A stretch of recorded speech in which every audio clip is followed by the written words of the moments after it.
Mathematics class में आपका स्वागत है। ट्वेल्थ की इस मैथमेटिक्स क्लास में आज हम चैप्टर नंबर 5 के कंटिन्यूटी एंड डिफरेंटिबिलिटी के एक न्यू टॉपिक रोले के प्रमेय रोल्स थ्योरम पर डिस्कशन करेंगे। ठीक, क्योंकि लास्ट वीडियो में हमने डिफरेंशिएशन जो डेरिवेटिव्स थे क्लास 12th लेवल के वो हमने फिनिश कर लिए हैं। ठीक है, तो रोल्स थ्योरम होता क्या है, ठीक है, और क्या इसका ज्योमेट्रिकल रिप्रेजेंटेशन होता है उसको भी हम थोड़ा सा जानेंगे। ठीक है, तो रोल्स थ्योरम होगा क्या, कोई फलन y इक्वल एफ एक्स, पहले हम थ्योरम लिखते हैं, ध्यान से देखेंगे। ठीक है, कोई फलन y इक्वल एफ एक्स, ठीक है, अंतराल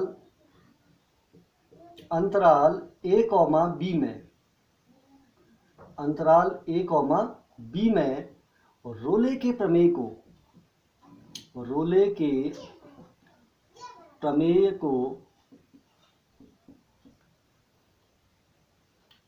को सत्यापित करता है,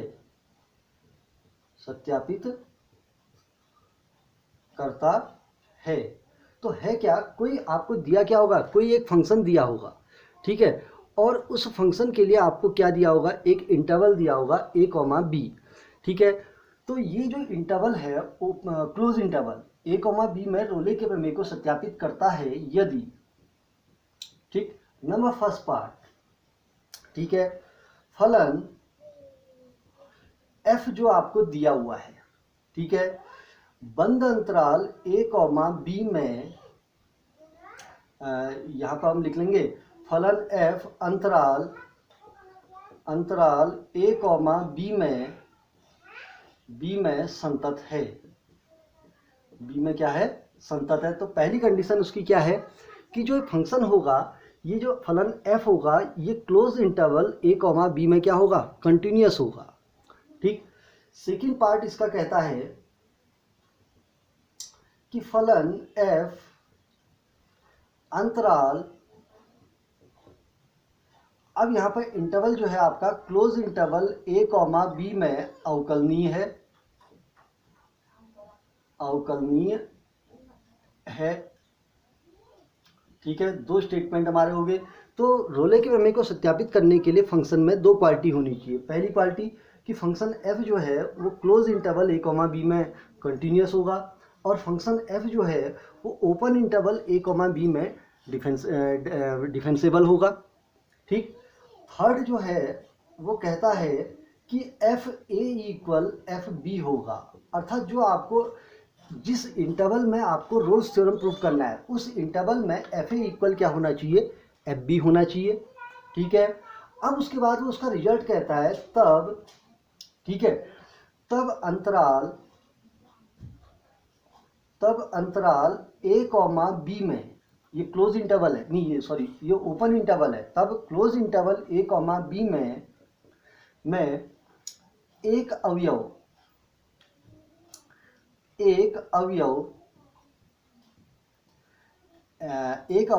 x बराबर c का अस्तित्व इस प्रकार है कि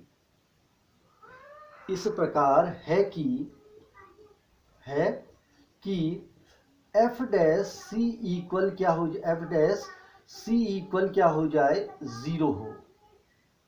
ठीक है, तो यहां पर हर वर्ड की एक मीनिंग है।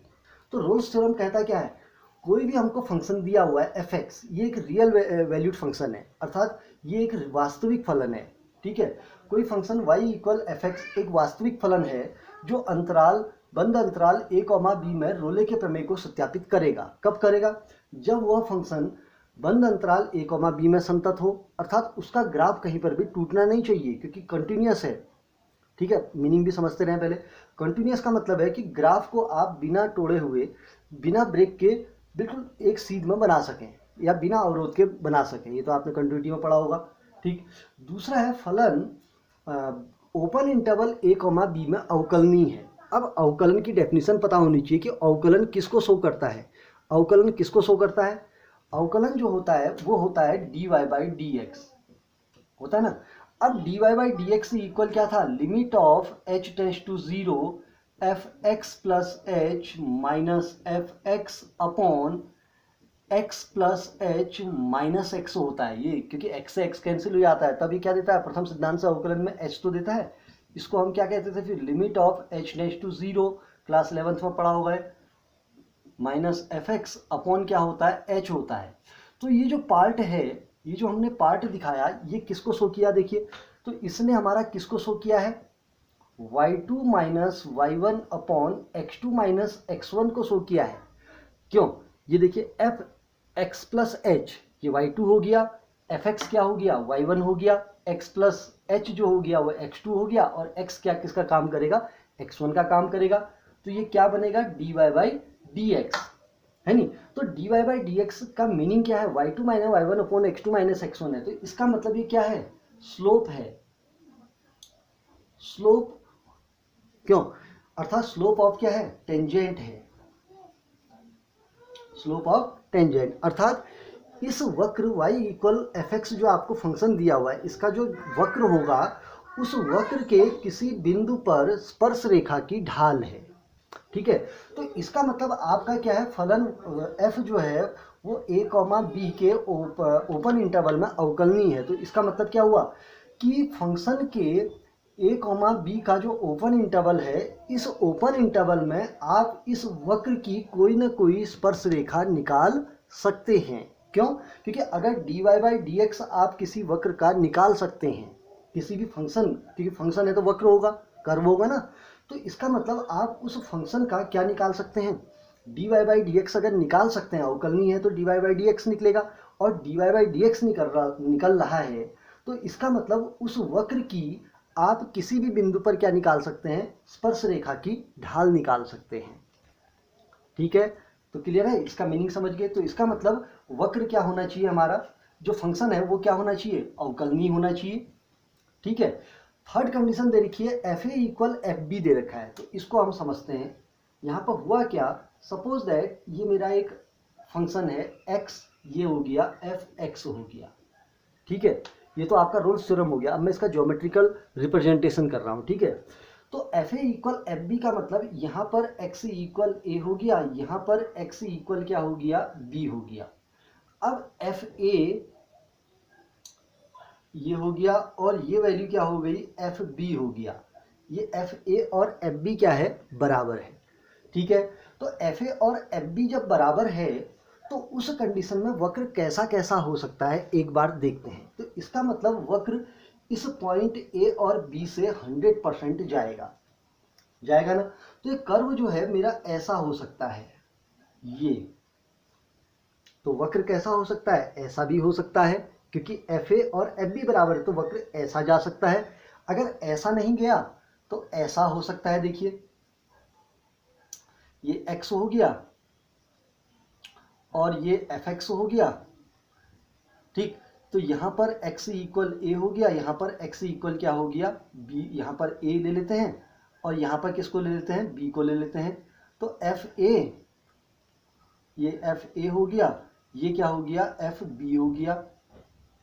ठीक है, एफ ए और एफ बी की वैल्यू इक्वल है, तो दूसरा वक्र ऐसा हो सकता है, देखिए ए और बी से जाने वाला ऐसा हो सकता है, ना। तो ये कर्व ऐसा भी हो सकता है, या ये कर्व आपका ऐसा भी हो सकता है। देखिए यहां पर ए हो गया, यहां पर क्या हो गया, बी हो गया।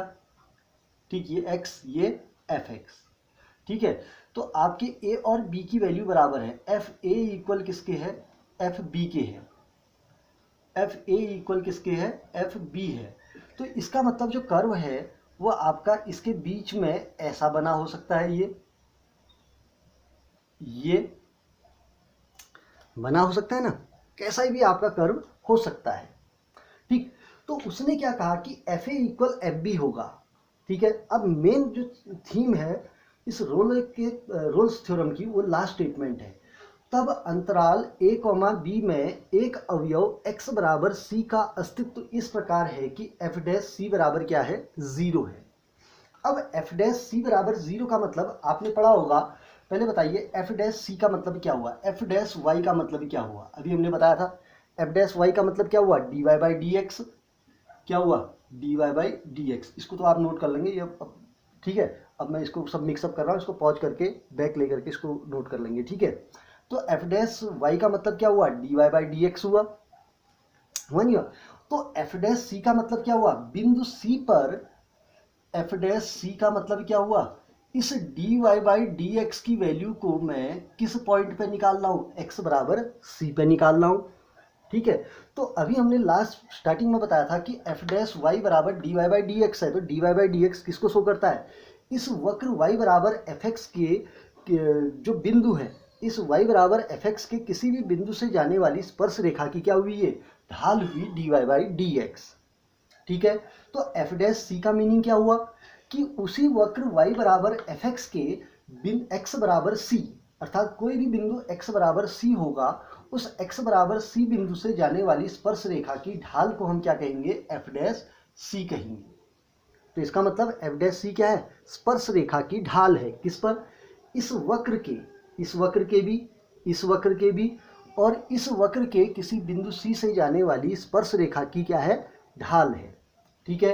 तो कह क्या रहा है कि एफ डैश सी बराबर 0 है, तो इसका मतलब रेखा की ढाल, किसकी ढाल, स्पर्श रेखा की ढाल, स्पर्श रेखा की ढाल हमारी क्या हो गई है, बराबर क्या हो गई, 0 हो गई। तो इसका मीनिंग क्या हुआ कि जो स्पर्श रेखा है उसकी ढाल मेरी क्या हो रही है, 0 हो रही है। अब स्पर्श रेखा की ढाल अगर 0 है तो इसका मतलब क्या हुआ कि स्पर्श रेखा की ढाल अगर 0 है तो इसका मीनिंग क्या हुआ कि जो स्पर्श रेखा है, इसका मीनिंग क्या हुआ कि जो स्पर्श रेखा है पैरेलल होगा किसके, एक्स अक्ष के, क्यों, एक्स अक्ष के समांतर रेखा की ढाल क्या होती है, 0। तो यहां से हमारा निष्कर्ष क्या निकल गया कि स्पर्श रेखा की जो होगी वो हमारे एक्स अक्ष के क्या होगी, समांतर होगी, स्पर्श रेखा is parallel to X axis होगा, क्लियर। तो यहाँ पर क्या हुआ कि एफ डैश सी बराबर 0 है, माना सपोज दैट इस बिंदु से इस वक्र की मेरी स्पर्श रेखा चले गई, इस बिंदु पर एफ डैश सी की वैल्यू क्या हो गई, एफ डैश सी की वैल्यू 0 हो गई। तो इसका मतलब ये एफ डैश सी 0 किस पॉइंट पर हुआ, एक्स बराबर सी पर हुआ ना। तो इसका मतलब इस बिंदु सी पर से, इस बिंदु सी से इस वक्र की कोई भी स्पर्श रेखा खींचोगे, एक्स बराबर सी से यदि इस वक्र की कोई भी स्पर्श रेखा खींचोगे तो वो जो स्पर्श रेखा होगी वो एक्स अक्ष के क्या होगी, समांतर होगी। ऐसी केस यहाँ पर है, देखिए अगर मैं यहाँ से इस वक्र की स्पर्श रेखा खींचूंगा तो यहाँ पर एफ डैश सी का मान क्या हो जाएगा, इस बिंदु पर ढाल क्या हो जाएगी वक्र की, 0 हो जाएगी। तो ये बिंदु जो है वो किस पर हुआ, एक्स बराबर सी पर हुआ। ऐसी देखिए इस वक्र में एक तो यहाँ पर आएगा, देखिए यहाँ पर एफ डैश सी 0 हुआ, एक एफ डैश सी यहाँ पर 0 हुआ, एफ डैश सी इक्वल 0, एक एफ डैश सी यहाँ पर 0 हुआ, देखिए एफ डैश सी इक्वल क्या हुआ 0, एक एफ डैश सी यहाँ पर 0 हुआ, एफ डैश सी इक्वल क्या हुआ 0।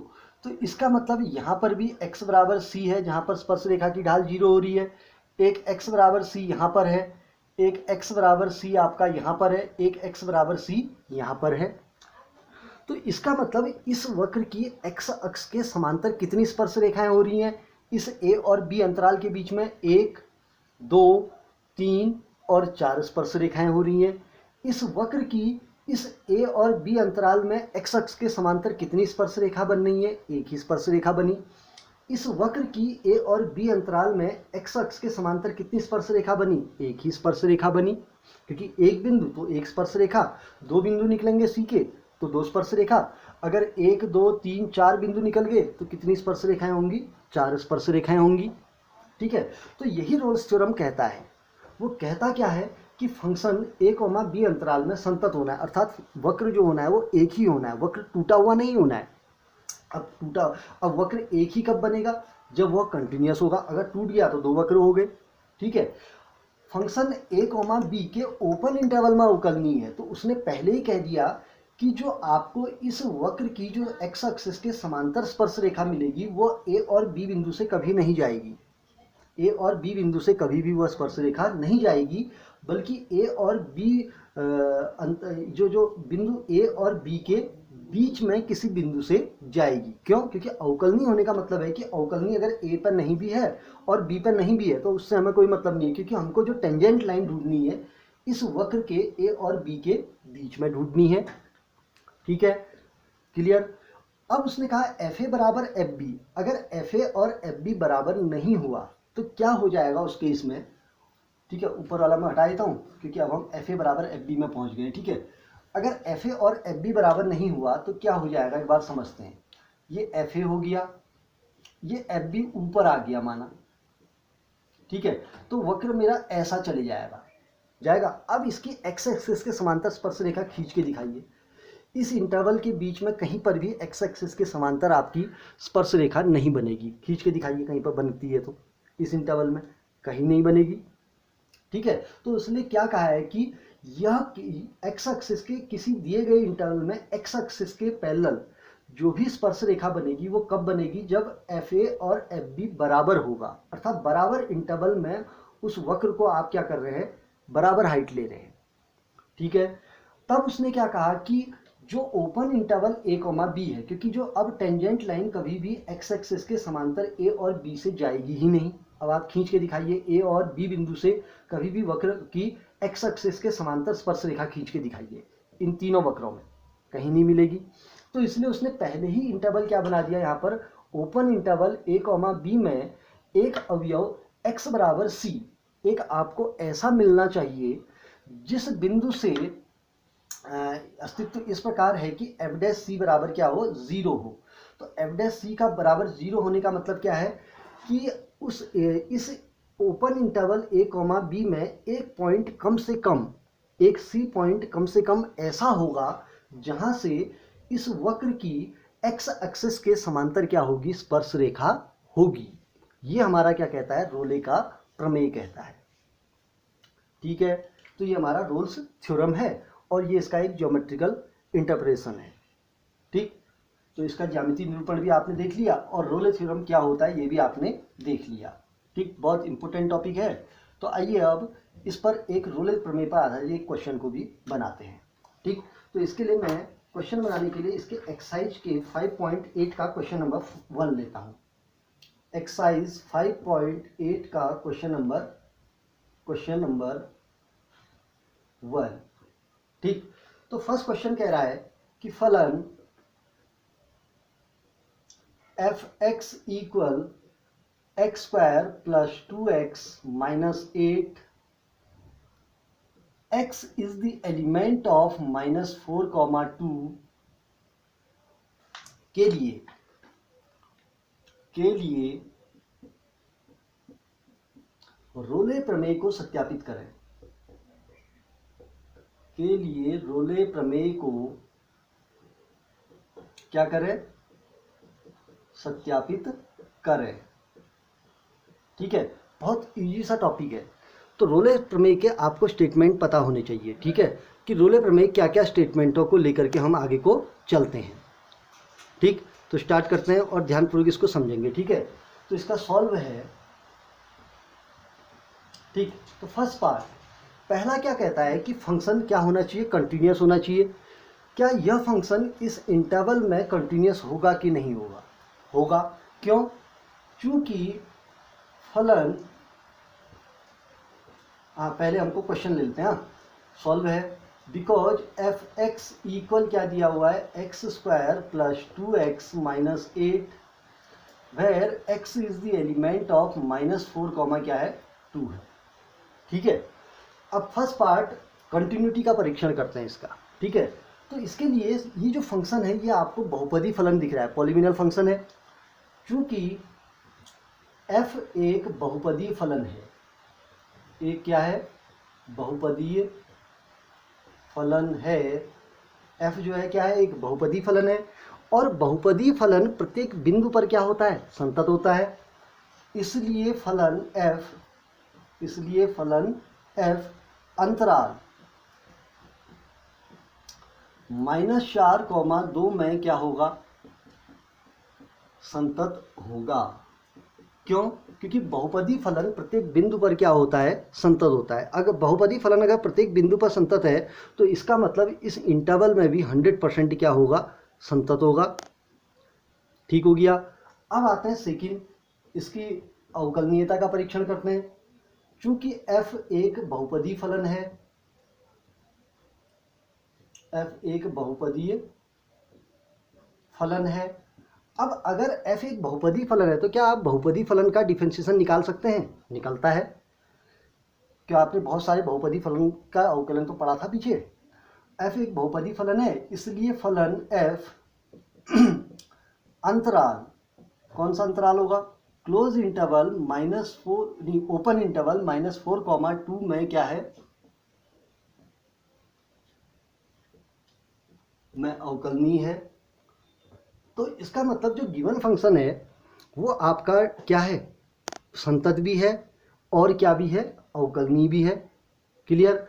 अब फंक्शन कंटिन्यूअस भी है और डिफेंसेबल भी है। अब उसके बाद में क्या निकालूंगा? एफ ए की वैल्यू निकालूंगा। तो इसमें ए की वैल्यू कितनी है? -4। तो एफ -4 की वैल्यू निकालेंगे तो -4 की वैल्यू रखिए इसमें। एफ -4 का स्क्वायर प्लस 2 इंटू -4 -8 इक्वल 4 4 जा 16 -8 इक्वल कितना हो गया? 0। तो f -4 की वैल्यू क्या आ गई है? 0 आ गई। ठीक है, अब निकालेंगे एफ बी की वैल्यू। तो b की वैल्यू क्या है? यहाँ पर 2 है। f2 की वैल्यू निकालेंगे। अरे ये a, b तो हुआ। a की वैल्यू -4, b की वैल्यू 2। तो f2 की वैल्यू क्या होगी?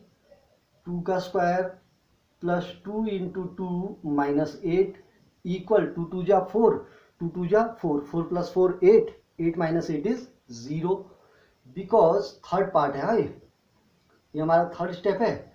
तो f -4 इक्वल किसके हो गया? f2 के हो गया।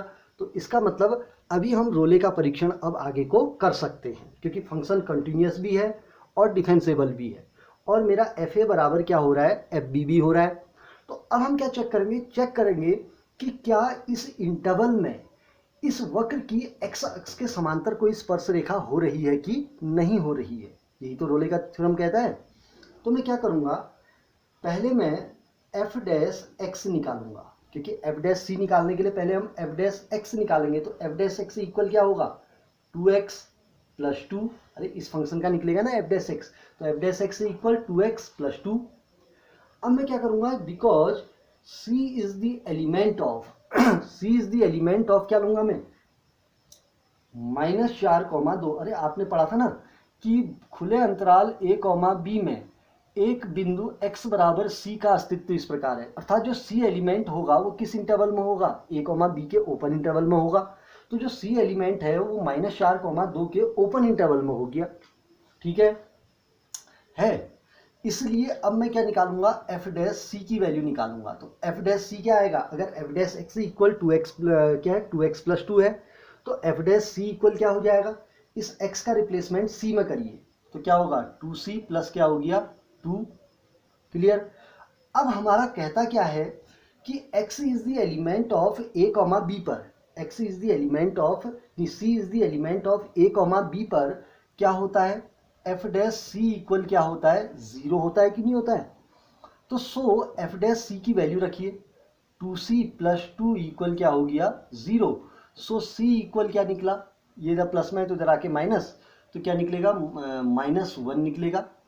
तो c की वैल्यू हमारी क्या आ गई? -1 आई। अब जो c की वैल्यू -1 आई है, इसको आपने चेक करना है कि इस इंटरवल में आई कि नहीं आई। आई है तो मैं यहाँ पर क्या करूँगा? Because -1 is the element of क्या हुआ? -4, 2 हुआ।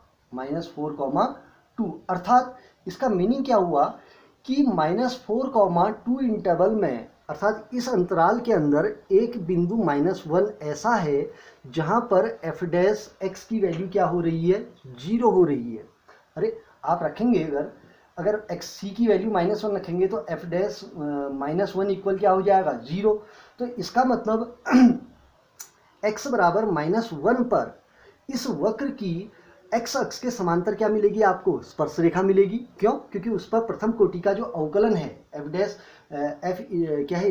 एफ डैश -1 की वैल्यू 0 है। एफ डैश -1 का वैल्यू 0 का मतलब इस बिंदु -1 पर प्रथम कोटि का अवकलन 0 है। तो इसका मतलब इस बिंदु -1 से इस वक्र की जो स्पर्श रेखा होगी उसकी ढाल क्या हो गई है? 0 हो गई है। तो इसका मतलब x बराबर -1 पर यदि इस वक्र की स्पर्श रेखा की ढाल 0 हो गई तो इसका मतलब वो स्पर्श रेखा x अक्ष की क्या हो गई? समांतर हो गई है। हो गई है ना? तो अब हम यहाँ पर फिनिश करके लिखेंगे अतः अंतराल -4, 2 में, अंतराल -4, 2 में एक बिंदु x बराबर -1 का अस्तित्व इस प्रकार है,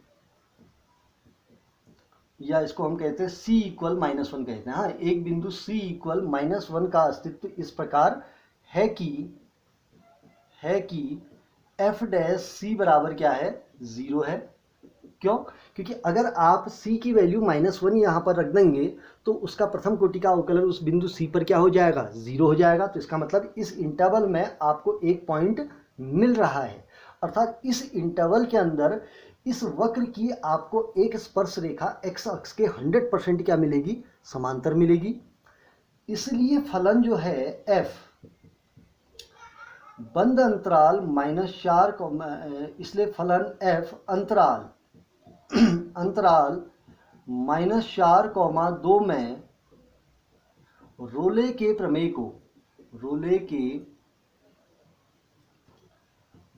को क्या करता है, सत्यापित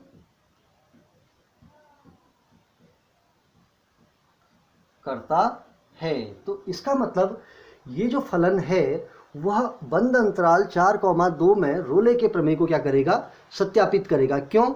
क्योंकि इस अंतराल में इस वक्र की संतत भी है, अवकलनी भी है। FA बराबर क्या हो रहा है, FA बराबर FB भी हो रहा है। और इस अंतराल के बीच में आपको एक बिंदु c बराबर -1 ऐसा मिल रहा है जहां पर इस वक्र की जो स्पर्श रेखा है वो x अक्ष के क्या हो जा रही है, समांतर हो जा रही है। तो इसका मतलब रोले का प्रमेय का कंप्लीटली क्या हो गया, सत्यापन हो चुका है। तो बना सकते हैं इसको। तो इस क्वेश्चन को आपने एक बार बनाना है और रोले के प्रमेय को एक बार अच्छे से नोट करना है, ठीक है। बहुत इंपॉर्टेंट स्टेटमेंट है, हर वर्ड का मीनिंग समझेंगे, ठीक।